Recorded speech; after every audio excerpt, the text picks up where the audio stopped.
Et c'est l'heure de Périscope à 7h50. Votre rendez-vous culture avec Jean-Philippe Ballas. Bonjour Jean-Philippe. Bonjour Mathieu, bonjour à tous. La 32e cérémonie des Molières, c'est ce soir sur France 2. Soirée particulière pour cause de distanciation bien sûr.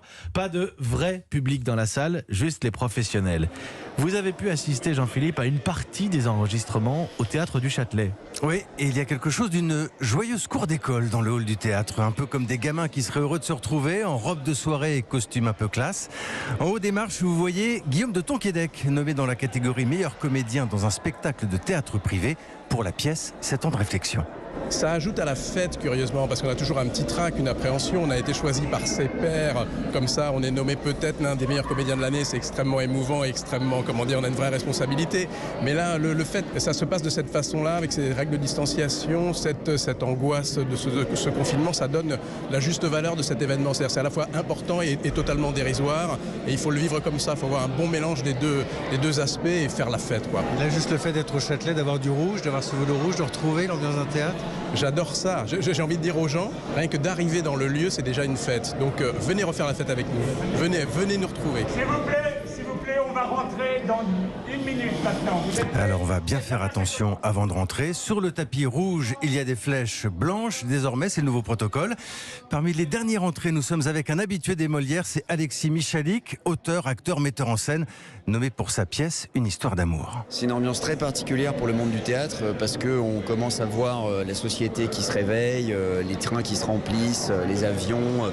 Et on est assez patient, on l'a été assez jusque-là. Mais c'est vrai qu'on attend des signes forts du gouvernement. Le théâtre, c'est pas un cliché de dire que c'est une petite famille. Et c'est des artisans. Moi, j'appelle ça des artisans de l'éphémère. Et c'est un monde assez bienveillant. C'est un monde assez solidaire. C'est pas l'économie qui coûte le plus, mais c'est celle qui fait le plus rêver, je pense. Donc c'est un monde qui mérite d'être soutenu. Et ça vous entendez? Ça, c'est de la musique et des applaudissements dans le théâtre du Châtelet. Ça faisait longtemps et ça fait du bien. Mais la meilleure image, je voulais garder pour la fin. C'est un homme assis dans les coulisses, la pénombre, un peu loin de tout ce tumulte. C'est un grand nom du théâtre. C'est Niels Arestrup, lui aussi nommé ce soir.